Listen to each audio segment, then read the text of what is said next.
Meus irmãos, boa noite, a paz do Senhor a todos. Espero que vocês estejam bem, tenham tido aí uma boa semana, bons estudos, não é? Na terça-feira nós não conseguimos nos reunir, eu tive um compromisso pessoal e não pude, parar aqui para ter esse tempo, mas hoje estamos aqui novamente, dando continuidade à nossa disciplina sobre Pentateuco, né? Estamos aí estudando o Pentateuco, o rolo de 5 livros, os primeiros 5 livros da Bíblia Sagrada. Aprendemos já o que é o Pentateuco, né, que representa a lei, a Torá, né, dos judeus. E nós temos aí então os nossos primeiros 5 livros da Bíblia, né, relacionado, levando esse nome Pentateuco, que é o nome significado, como a gente já viu, que é o conjunto aí desses 5 primeiros livros. E agora estamos aí falando então um pouco sobre Gênesis. Nós deixamos aí para os irmãos lerem da página 144, né? Deixa eu achar aqui. Seis, parte 6, né? 146, né? Isso. Da página 146, ficou certo aí para leitura e estudo até a página 150, né? Que referente aí à nossa aula de terça-feira, no caso, seria referente à nossa aula de terça-feira. Então, vamos lá para a nossa apostila. Na página 146, então, nós vimos um pouco sobre o contexto histórico do livro de Gênesis, né? A atuação de Deus na história, ela é muito clara, né, irmãos? A gente vê aqui já na apostila trazendo esse relato, podemos analisar o contexto histórico partindo do contexto de Moisés, né? Também poderíamos partir da antropologia ou da linguística, que pressupõe uma análise mais detalhada. Podemos unir todas essas disciplinas em torno também da arqueologia. Quando a gente fala sobre Gênesis, nós vamos ver, né, nos primeiros capítulos de Gênesis, a preocupação do autor, que é Moisés, em trazer o relato da criação, né? Numa inspiração divina, numa inspiração de Deus sobre a vida dele. Lembrando que esse escrito, né, provavelmente foi escrito, essa revelação foi dada a Moisés naqueles 40 anos, a qual ele foge para terras de Midian, e entre esses 40 anos que ele casou ali, trabalhou com seu sogro, e no retorno para livrar o povo de Israel do Egito, mais 40 anos, então dentro desse período que acontece então a escrita do Pentateuco, né, a história relatada por Moisés. Lembrando, nós falamos também um pouco já aqui, né, que ele traz o relato do início da criação, do homem, da natureza, tudo que Deus fez, mas já existia, né, anos e anos, né, de uma população, isso tudo já tinha ocorrido há muitos anos. Então Moisés, ele vem trazendo esse relato e todo o Pentateuco é uma defesa, vamos dizer assim, é uma chamada de Deus para o ser humano, tendo em vista que os homens já estavam se perdendo ou estavam, né, completamente já ali devastados com as suas religiões pagãs, a qual nós vemos no relato, né, também de Gênesis ali, quando houve a queda, quando o Senhor traz o dilúvio, quando então Noé, né, que é ali uma tipificação de Cristo, para salvar a humanidade, constrói ali a arca, e quando essa humanidade vai desenvolver novamente, nós vemos que ali na geração de Noé, né? Nós vimos isso na aula retrasada. Nós vimos que na geração de Noé, então, nasce um homem ali, né? Bisneto de Noé, a qual ele se rebela, se revolta com Deus, e conta-se então a história que ele nessa rebelião, ele dá então início às religiões pagãs, né? Criando novos deuses, trazendo novas teorias. Então, Gênesis está escrito debaixo desse contexto histórico, né? Religioso, melhor dizendo, de um povo que estava olhando para outros deuses. Eram muitos mitos, eram muitos deuses. Então, Deus resgata isso, trazendo de volta então, ao seu povo, anunciando que Ele é o Criador. Então, por isso a importância do livro de Gênesis. Porque quando nós olhamos para o livro de Gênesis, nós vemos ali, né, o início de todas as coisas. No princípio criou Deus os céus e a terra. A terra era ser forma e vazia, né? O Espírito de Deus pairava sobre a escuridão, sobre as trevas. Então, ali começa toda a história, né, relatada por Moisés, revelada por Deus, não só para Moisés, mas para todos nós. Por quê? Naquele momento, irmãos, dessa escrita, já havia-se algumas teorias sobre a criação do mundo, né? Já se defendiam algumas teorias, algumas de deuses que criou o mundo a partir de um cuspe, a partir de tantas teorias que tinha. Eu não vou entrar aqui nisso, porque senão a gente vai demandar muito tempo, né? Mas o contexto religioso dessa escrita é esse: um povo que tinha muitos deuses, a qual estavam ali sendo guiado por esses deuses. Então Deus traz, né, novamente resgatando o povo, trazendo, porque a preocupação de Deus não era só resgatar o povo do Egito, mas era resgatar toda a humanidade, trazer para si como é o plano de Deus, né? Salvar todos os homens e mostrar que existe um Deus criador. Então, no livro do Gênesis, nós vamos ver Deus se revelando como o criador. E quando ele fala que, né, no princípio Deus criou, então a gente vê, irmãos, a pré-existência de Deus. Deus não foi criado, ele criou. Todas as coisas são criadas a partir de Deus, a partir do Criador. Então, ele que criou o mundo, não foi uma explosão, não é teoria, né, a qual a gente vê mundo afora. E hoje, né, para nós parece que é tudo muito recente, mas não. Naquele momento a qual Moisés está escrevendo o Pentateuco, já havia muitas teorias sobre a criação do mundo, né? Já havia muitas teorias, muitos deuses já tinham surgido nesse momento. Tanto é verdade que quando o faraó ali é castigado pelas pragas, né? Nós vamos ver isso lá no livro também, quando nós passarmos pelo Êxodo, a gente vê então que nada mais é também do que Deus se revelando sobre Senhor, sobre todas as coisas, né? Então, não é o sol que é um Deus, não é um Deus sol, não. Existe um Deus superior e ele se revela então como Elohim, né? O Deus soberano, criador de todas as coisas. Então a gente vai vendo isso ao decorrer já do início do livro do Gênesis. E quando a gente olha para isso, né? E se quisermos uma compreensão um pouco mais aprofundada, nós precisamos debruçar sobre essas histórias do povo babilônico, né? Que são livros babilônicos que contam essas histórias antes do Gênesis. Nós também precisamos, né, debruçar, quando vamos no estudo um pouco mais aprofundado, ou sobre o que é antropologia, né? Que é o estudo do homem. Eu tenho um livro aqui muito bacana, né? Que eu tive contato em uma escola muito boa, que é esse daqui, ó. Não sei se dá para ver, né? Antropologia do Antigo Testamento.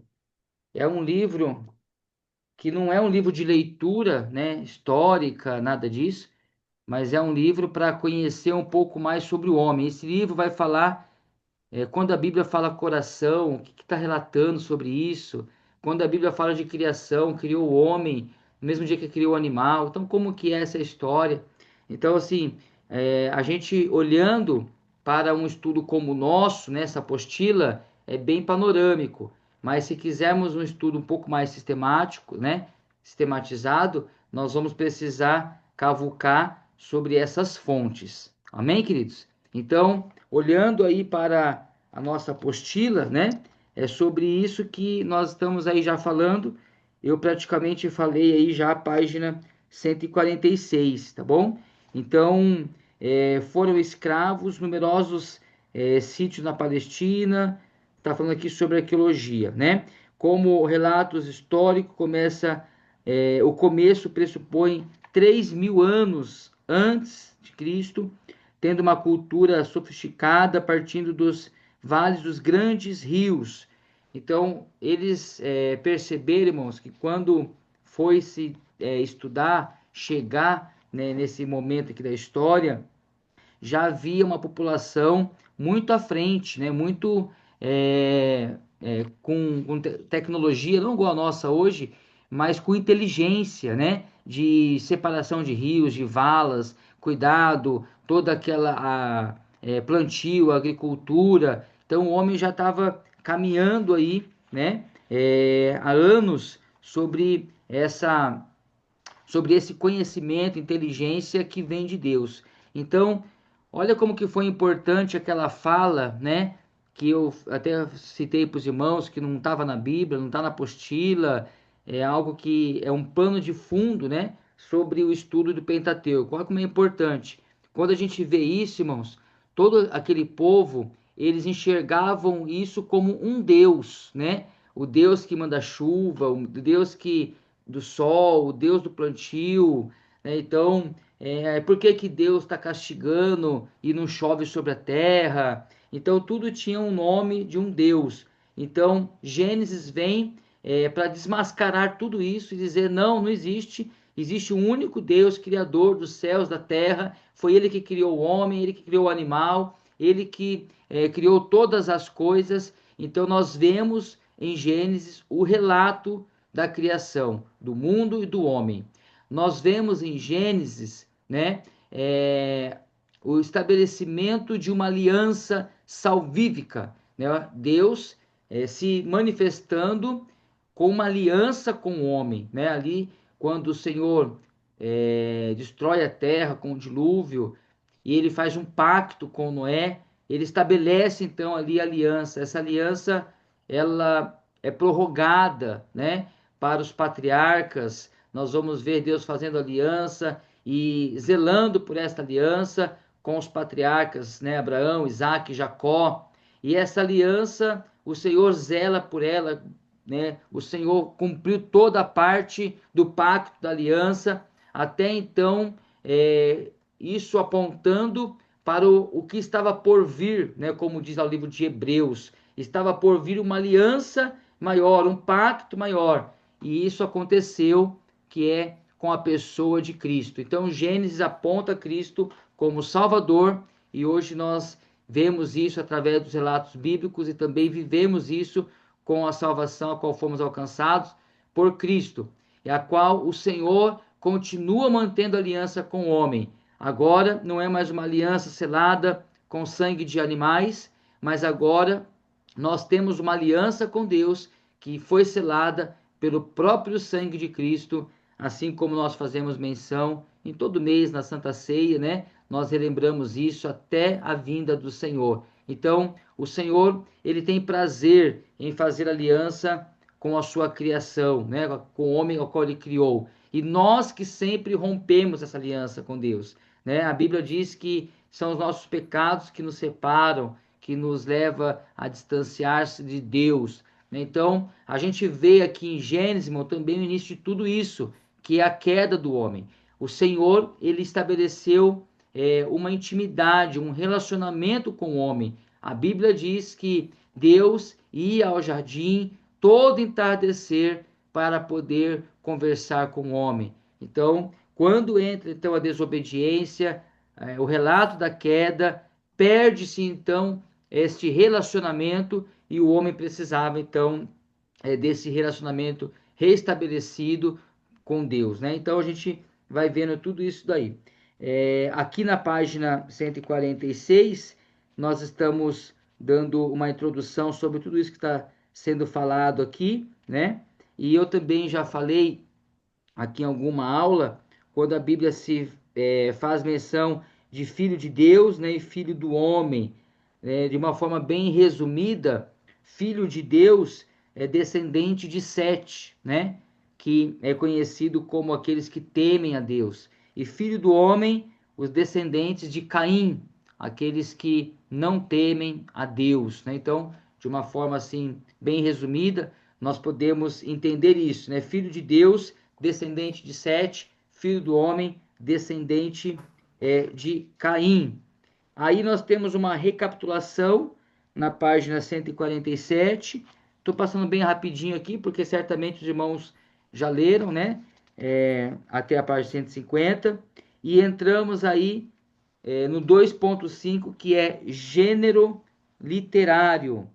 A natureza literária de Gênesis 1 a 11 pressupõe que Israel usou a matéria Antigo Oriente Próximo para contar a sua história. Encontramos textos bem arrumados, com cuidado lógico, como por exemplo o capítulo 1, formado por orações padronizadas, né? Como a gente vê uma palavra introdutória de anúncio, Deus disse, né? Ou disse Deus, uma palavra de ordem criadora, haja, né? Então esse Deus falou e tudo foi criado. Uma palavra indicando o cumprimento, e assim se fez. Uma palavra detalhando o cumprimento, fez, pois, Deus. A terra, pois, produziu. Então, nós vamos vendo Gênesis dando esses detalhes. Uma palavra de nomeação e bênção. Chamou Deus, e Deus os abençoou. Uma palavra de avaliação e aprovação. E viu Deus que isso era bom. Então, o Senhor falando aqui sobre o que ele estava fazendo, né? Estão criando. E uma palavra final da estrutura temporal. Houve tarde, manhã e o dia, né? Então, aqui, irmãos, a gente já vê uma defesa, né, de Deus, né, vamos dizer assim, se posso dizer essa palavra, mas não uma defesa, né, uma exortação de Deus sobre quem é que manda, né, vamos dizer assim, quem é que criou as estações, os céus, a terra, o sol, né? Então, aqui a gente vê que foi Deus quem criou todas essas coisas. Eu gostaria de finalizar aqui, depois eu vou ler um texto com os irmãos, página 148, ela vai trazer aqui semelhantes, né? Os capítulos 5 e 11 contam uma estrutura idêntica, ou seja, né, com lógica. É improvável que há no livro totalmente diferente, histórico, narrativa, literária, tá? É o que a gente estava discutindo aqui. Cada cena possui ricas imagens revelando o modo humano da ação divina. Adão, tá aí ó, na página 148. Adão, que significa humanidade, Eva, que significa aquela que dá vida, Caim significa forjado de metal, Enoque está associado à dedicação ou consagração. Isso revela que o autor tinha uma sensibilidade poética histórica. Um fator interessante relaciona-se ao caso do personagem sem relevância para o contexto, mas destacado pelo autor para descrever uma analogia do tempo. A inspiração de Deus na vida de Moisés nos leva a compreender a gigantesca imaginação junto ao talento. Isso porque a narrativa da criação exigia um retrato do cosmo, como também conhecimento histórico acerca da civilização e o conhecimento geográfico, considerando que o dilúvio contribuiu para a ausência de toda a matéria pré-dilúvio. Aí a gente vai ver aí a ligação mais clara, né? A Mesopotâmia é a Torre de Babel, erguida na Babilônia, que significa porta de Deus. Pressupomos que Moisés tinha usado a tradição literária da época para ensinar o conteúdo teológico da história, é, dos feitos de Deus, da criação, tal. Então, isso daqui, irmãos, traz subsídio para aquilo que eu falei, né, na aula passada sobre os deuses babilônicos, né, sobre Nimrod, o pai da idolatria, ou da, melhor dizendo, o pai do paganismo, né, das religiões pagãs. Então, quando a gente vai falar sobre um gênero literário, a gente vê tudo isso, né, numa perspectiva, vamos dizer assim, do que estava por detrás de tudo isso, né? Qual que era a ideia? Era mostrar um Deus soberano, o Yahvé, o Deus todo-poderoso, que aquele povo não conhecia. Interessante, né? Aquele povo conhecia vários deuses, os deuses da Babilônia, mas eles não tinham conhecimento do Deus Criador, o Deus Todo-Poderoso. Eu gostaria de ler com os irmãos Romanos capítulo 5. Vamos lá para a Bíblia, né? Ah, pastor, nós está lendo, estudando Gênesis, vai ler Romanos, né? É isso aí. Vamos ver lá, Romanos.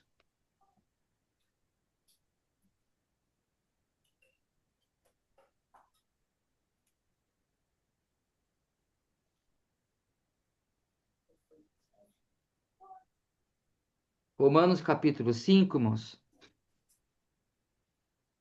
traz uma defesa aí muito importante para nós, que vai falar do capítulo 5, verso 12 em diante.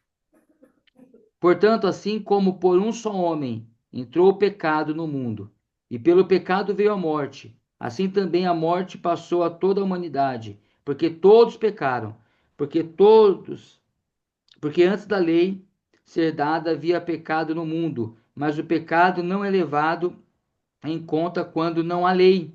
No entanto, a morte reinou desde Adão até Moisés, mesmo sobre aqueles que não pecaram, à semelhança da transgressão de Adão, o qual prefigurava aquele que havia de vir.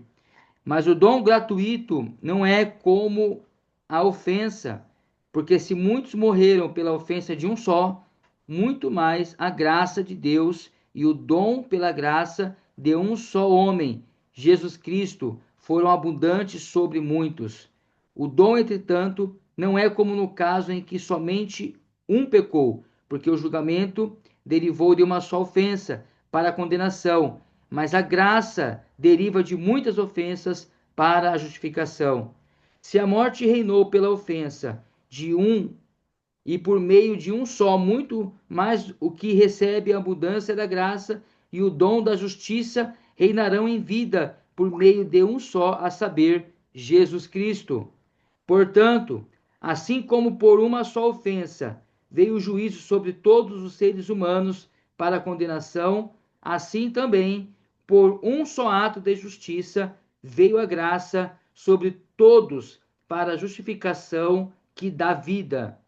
Porque, como pela desobediência de um só homem muitos se tornaram pecadores, assim também, por meio da obediência de um só, muitos se tornaram justos. A lei veio para que aumentasse a ofensa, mas onde aumentou o pecado, aumentou muito mais ainda a graça, a fim de que, como o pecado reinou pela morte, assim também a graça reinasse pela justiça, que conduz à vida eterna, por meio de Jesus Cristo, o nosso Senhor. Então, quando a gente olha aqui para Romanos 5, irmãos, a gente vai ver o escritor, né, fazendo menção sobre Adão. E aonde que está escrito sobre Adão? Não é? É aqui em Gênesis, a qual nós estamos estudando. Então, lá atrás nós vimos isso e vamos ver, né, durante toda a teologia. A Bíblia, ela autentica a própria Bíblia, né? A palavra de Deus traz autenticidade à palavra de Deus. Então a gente vê aqui base para nós defendermos que Adão e Eva não é um mito, tá? Existe na teologia, né, muito debate sobre isso, né? Então, aqui a gente vê em Romanos 5 que Adão e Eva não é um mito. Adão e Eva são o início, né, da criação da raça humana, criado por Deus, o nosso Senhor. Eu quero ler algo aqui para os irmãos, que foi um grande teólogo que defendeu, Cleanson Júnior. Ele vai dizer assim, ó: é impossível aceitar a autoridade de Romanos 5 sem aceitar a inferência que a raça humana inteira advém de um único progenitor. Olha só, né? Então, por que eu estou falando isso, irmãos? Se nós não entendermos o Pentateuco, se nós não crermos, né, nos escritos de Gênesis, nós vamos ter sérios problemas em toda a estrutura bíblica. Se nós não crermos, né, nesses escritos, se nós não entendermos que isso aqui foi uma revelação de Deus, se nós duvidarmos de que Adão e Eva é o pai dos homens, né, o início de toda a raça humanidade, da raça humana, vamos dizer assim, nós vamos ter vários problemas ao decorrer de toda a Bíblia, não é? Inclusive aqui nessa grande teologia que tem no livro de Romanos, que defende muito isso. Então, olhar para Gênesis, olhar para o Pentateuco, temos que olhar em um olhar inspirador, como toda a Bíblia, e não darmos, né, lugar para essas teologias liberais, para essas teorias, né, que surgem ao decorrer dos estudos, de toda a história, de que é possível que Gênesis, a criação, Adão e Eva, o jardim, tudo isso é uma historinha que foi contada para chegar onde queria se chegar. Não, não é uma historinha, né? É a história da humanidade relatada por Moisés, soprada por Deus, revelada pelo Senhor o autor do Pentateuco. Amém? Tudo bem? Vamos lá então para a página 149, Teologia no livro do Gênesis, de Gênesis. Conforme vimos na estrutura do livro, temos doutrinas essenciais como a autoexistência de Deus, a pré-existência de Cristo, a origem do ser humano, bem como seus conflitos e manifestação do pecado e da graça de Deus, as metrópoles e as suas tecnologias. Os temas podem ser diversos, pressupondo uma grandeza teológica sem limites.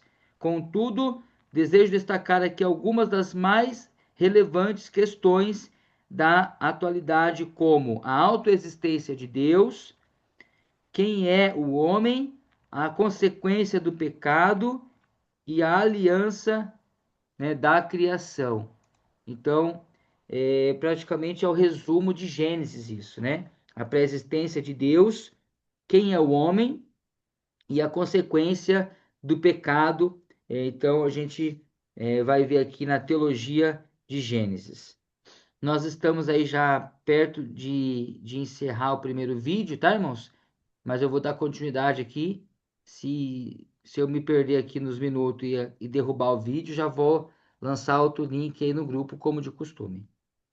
A autoexistência de Deus. No Antigo Testamento, não houve não houve a preocupação de provar a existência de Deus. Ela é a base de todas as coisas e tudo que existe é por sua vontade. Além disso, a sua existência jamais é questionada, até porque a Bíblia foi escrita por pessoas que criam, sem questionar este assunto. Eles fizeram questão de mostrar que Deus existe e se revela, e não há nada tão evidente nas Escrituras quanto a sua existência. No capítulo inicial do Gênesis, temos evidência da existência de Deus. No Antigo Testamento, temos a declaração da sua existência feita por pessoas que conheceram progressivamente a Deus e fizeram deste conhecimento uma confissão de fé. Deus não tem Deus não tem princípio nem de dias, ele existe, a Escritura ratifica. No princípio criou os céus e a terra. O grande argumento que temos de sua existência está na obra de Deus, que inclui o homem e não se limita à criação, mas estendeu-se na providência de Deus em manter todas as coisas criadas com majestade, com uma majestosa simplicidade. Moisés inicia Gênesis uma diferenciação do seu ponto de vista, não apenas dos antigos mitos da criação dos vizinhos de Israel, como também nas regiões orientais, como agora aqui o meu xerox não dá para ler.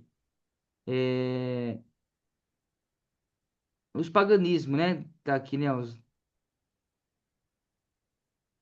A foto aqui, deixa eu ver se eu acho aqui no celular. Tá entendendo, irmãos, como que tudo aquilo que a gente falou, né? Extra, tá se encaixando aqui agora? Por isso que eu fiz questão, né, de trazer para os irmãos aquele extra que faz sentido. Porque se a gente fizer uma leitura nesse formato aqui, a gente não consegue, então, ter toda a compreensão do que nós estamos tendo agora. Espero que os irmãos estejam tendo, né? Amém? Então a gente vai ver aqui, né, ó, a gente estava lendo ali sobre a autoexistência de Deus, na página 150 aí, ó. Hinduísmo, tá aí, não tá apagado aqui. Panteísmo e algumas, né, religiões pagãs aí, ó. Seja de safra de neoplatonismo, seja da teologia do processo do século XX ou do politeísmo, variando do paganismo antigo ao mormonismo contemporâneo. Ao criar todas as coisas do nada, Deus claramente revelou a sua autoexistência, motivando a sua independência, como declarou Paulo em Romanos 11, 23, enaltecendo a autossuficiência ou independência divina. Deus é o Criador incriado e livre de qualquer necessidade. Ele é autoexistente e nessa independência de Deus podemos ter a maior evidência da sua autoexistência. Deus não precisa de nada, antes de todas as coisas existe. Ele já era e se basta. Diferente dos deuses do panteão grego, que eram criados pelas imagens humanas, tornando-se dependente dos seus criadores. A autoexistência de Deus sempre esteve ligada à autossuficiência do mesmo. O nome latino para esse atributo é asceitas, né, que significa aqueles que têm origem em si mesmo. O Deus autoexistente é a razão da existência de todas as coisas, aquele que voluntariamente entra em relação com o universo criado, então ele pode ser identificado como o absoluto da filosofia. Ainda que isso pareça incompreensível, a afirmação de que Deus não existe é indesculpável. A crença da morte de Deus defendida no século XX nos países europeus e atualmente na América não livra o homem da condenação de Deus. Então, a gente vê, irmãos, aqui em Gênesis, né, essa autorrevelação Deus pré-existente, né?